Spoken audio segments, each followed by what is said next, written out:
Hello students, we are going to cover the exceptions to the law of supply.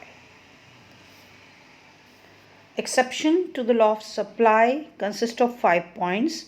First is supply of labor, second agricultural goods, third urgent need for cash, fourth perishable goods, and fifth rare goods. Our first point is supply of labor. पहले तो labour supply किसे कहते हैं? Labour supply is the total number of hours that workers to work at a given wage rate, यानी कि एक wage rate पर कितना लेबर कितना घंटे काम करता है उसे आप लेबर सप्लाई कहते हैं. It is represented graphically by a supply curve. In case of labor, as the wage rate rises, the supply of labor would also increase. That means अगर wage rate बढ़ता है, जैसे law of supply वर्कआउट करता है कि जैसे जैसे price बढ़ा आपका सप्लाई बढ़ता है, इन द सेम वे जब लेबर का वेजेस बढ़ता है तो वो लेबर अपने आवर्स ऑफ वर्क को बढ़ाता है. दैट मीन्स यहाँ तक आप स्टडी कर रहे हैं, as the wage rate rises the supply of labour also increase. So the supply curve slopes upward.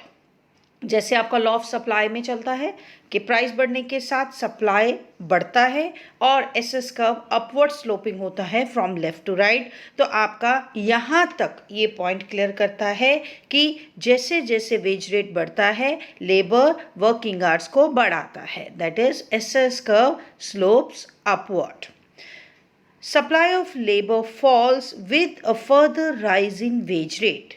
अभी यहाँ से चेंज आता है कि जैसे ही एक्स्ट्रा वेज रेट बढ़ता है वही लेबर अभी रिवर्स वे में काम करता है. दैट मीन्स वो जैसे ही वेज रेट बढ़ता है वैसे ही वो सप्लाई ऑफ आवर्स जो जितना दे रहा था काम को उसको कम कर देता है.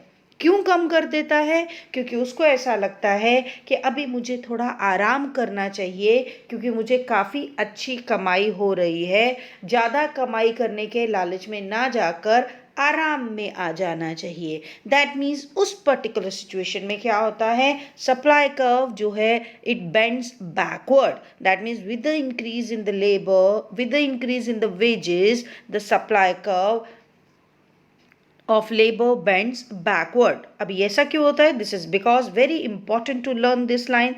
This is because the worker would prefer leisure to work after receiving higher amount of wages. Thus, after a certain point of time, when wage rate rises, the supply of labor tends to fall. Reality में भी ऐसा ही होता है. आप ऐसे ही cover करते हैं. जैसे ही आपके पास इनकम बढ़नी चालू होती है आप और मेहनत करते हैं. Up to a particular point of time in your life आप कंटिन्यूसली काम को इंक्रीज करते हैं with the increase in income.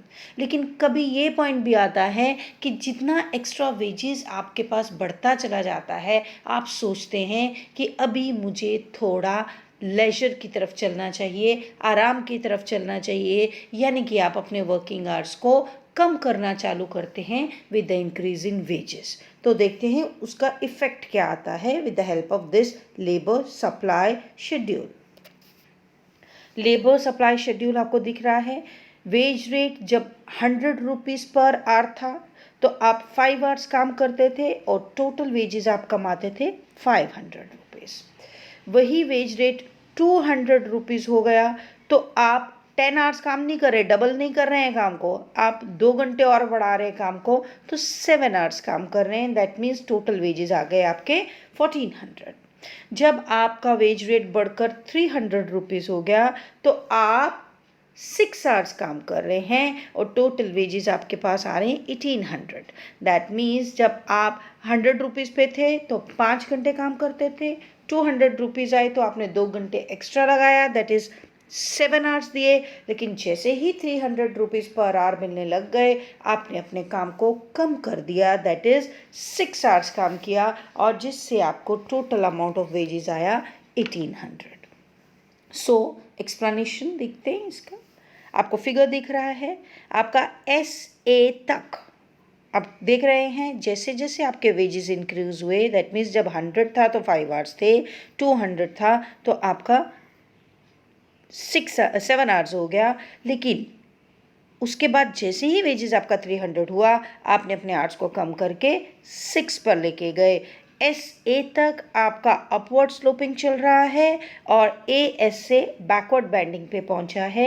इसे आप कहते हैं supply of labour. Supply of labour को आपने ओ एक्स एक्सिस पे शो किया और वेज रेट को आपने ओ वाई एक्सिस पे शो किया। सो SAS1 is your backward bending labor supply curve, SA is increasing supply curve and AS is leisure time, यानी कि जब आपने प्रेफर किया कि अभी मुझे आराम करना चाहिए और काम को कम कर देना चाहिए। In figure, supply of labor is shown on x-axis and wage rate as per R is shown on y-axis. The curve SAS represents backward banding supply curve of labor. Initially, when the wage rate is rupees 100 per hour, the hours of labor is 5. The total amount of wage received is rupees 500, as we have already get the explanation of this. When wage rate rises from rupees 100 to 200, hours of work will also rise from 5 hours to 7 hours. And the total amount of wages would rise from 500 rupees to 1400 rupees. At this point, labor enjoys the highest amount, that is rupees 1400, and works for 7 hours. If wage rate further rises from 200 rupees to 300 rupees, total amount of wage may rise, but the labor will prefer leisure time and denies to work for extra hours. Thus, he is ready to work for only 6 hours. At this point, the supply curve bends backward, which becomes an exception to the law of supply. जो law of supply क्या कहता है कि जैसे जैसे price बढ़ता है वैसे वैसे सप्लाई बढ़ता है, लेकिन यहाँ पर क्योंकि एक्स्ट्रा वेज रेट बढ़ने की वजह से लेबर काम को कम कर रहा है, तो इसे आप कहेंगे exception to the law of supply. Second point पे आते हैं, agricultural goods. The law of supply does not apply to agricultural goods as they are produced in a specific season and their production depends on weather condition. हमारे India में आप अच्छे तरह जानते हो एग्रीकल्चर इज सीजन बेस्ड। उस season में एक पर्टिकुलर कमोडिटी को प्रोड्यूस किया जाता है, एक पर्टिकुलर क्रॉप को प्रोड्यूस किया जाता है, तो आप उसे ये नहीं कह सकते कि वो पूरा साल सेम प्रोडक्टिविटी देती है, यानी कि प्राइस बढ़ने के साथ आप प्रोडक्टिविटी बढ़ा सकते हो, ऐसा नहीं होता। यहाँ पर due to unfavourable changes in weather, if the agriculture production is low, their supply can not be increase even at a higher price. So this point clearly mention that in case of agricultural goods price बढ़ने के साथ आप supply को बढ़ा नहीं सकते। सो ये exception हो गया लॉ ऑफ सप्लाई का। हमारा थर्ड पॉइंट आता है urgent need for cash. If the seller is in urgent need for hard cash, he may sell his product at which may even be below the market price. यानी कि अगर market में price ज़्यादा है लेकिन उसको कैश की इतनी ज़्यादा ज़रूरत है कि उसने क्या किया है, अपनी चीज़ों को इवन सस्ते में बेच दिया सिर्फ कैश की वजह से, यानी कि even at lower price he is supplying the commodities. तो इसे आप क्या कहेंगे, exception to the law of supply, क्योंकि प्राइस कम होने पर भी सेलर ने अपनी सप्लाई को कंटिन्यू किया है या दिया है। हमारा फोर्थ पॉइंट आता है perishable goods. In case of perishable goods, the supplier would offer to sell more quantities at lower price to avoid losses. Example vegetables, eggs etcetera. और इसका मेन कारण आपको अच्छे से पता है कि हम वेजिटेबल्स वगैरह को प्रिजर्व करके नहीं रख सकते लॉन्ग टाइम पीरियड के लिए, इसीलिए लोग नुकसान से बचने के लिए कम दाम होने पर भी उसे बेचते हैं। हमारा लास्ट पॉइंट आता है rare goods. The supply of rare goods can not be increase और decrease according to its demand.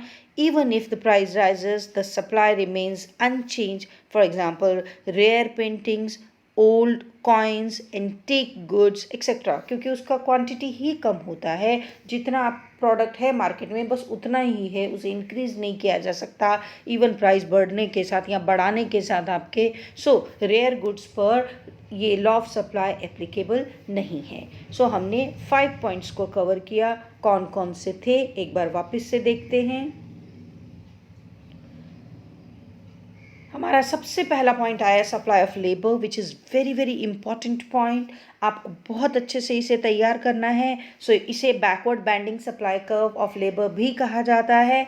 आपको इसमें हमने with the help of a schedule clear किया कि with the increase in wages continuously, the labor would prefer leisure to work after receiving higher amount of wages। यानी कि वो क्या करना चालू हो जाता है, after a certain period of time when wage rate increases, supply of labor tends to fall।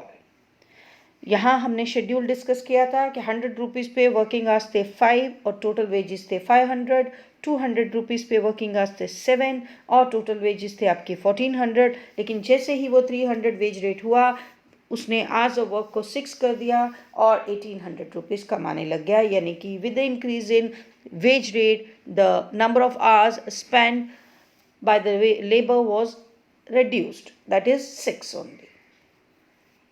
हमने बैकवर्ड बैंडिंग सप्लाई कर्व बनाया SAS1, जिसमें SA इंक्रीजिंग सप्लाई कर्व है और AS लेजर टाइम है। इसका एक्सप्लेनेशन हमने कवर किया। सेकेंड हमने कवर किया कि एग्रीकल्चरल गुड्स के ऊपर एक्सेप्शंस एप्लीकेबल नहीं है, क्योंकि एग्रीकल्चरल गुड्स पूरा साल नहीं प्रोड्यूस होती, ये एक स्पेसिफिक सीजन में प्रोड्यूस होती हैं और उसे पूरा साल यूज़ किया जाता है। लेकिन production also depends upon weather condition. अगर वेदर कंडीशन अनफेवरेबल है, प्रोडक्शन नहीं हो पाया, तो even at high prices supply बढ़ने का चांस ही नहीं है। थर्ड हमने किया अर्जेंट नीड ऑफ कैश। अगर कैश की उसको बहुत ज़्यादा ज़रूरत है तो वो वेज रेट कम भी होने पर चीज़ों को बेच देता है, या आपके प्राइस को कम होने पर भी चीज़ों को बेच देता है। दैट मीन्स उसे कैश की ज़रूरत थी, इसलिए वहाँ पर लॉ ऑफ सप्लाई एप्लीकेबल नहीं हुआ। देन पैरिशेबल गुड्स के केस में हमने किया कि पैरिशेबल गुड्स क्योंकि जल्दी ख़राब हो जाती हैं, इसीलिए उसको क्या लगता है कि चीज़ों को जल्दी बेच देना चाहिए। So at lower price even to avoid the losses, वो अपनी चीज़ों को कम दाम पर भी बेच देता है। एंड लास्ट हमने किया रेयर गुड्स। रेयर गुड्स के केस में आप क्योंकि कमोडिटीज़ की सप्लाई को ना इंक्रीज़ कर सकते हो ना डिक्रीज़ कर सकते हो अकॉर्डिंग टू डिमांड, तो यहाँ पर अगर प्राइस बढ़ता भी है तो सप्लाई अनचेंज रहता है। एग्जाम्पल हमने कवर किया old coins, antique goods, rare paintings etcetera. So students please go through the topic and prepare the answer. Thank you.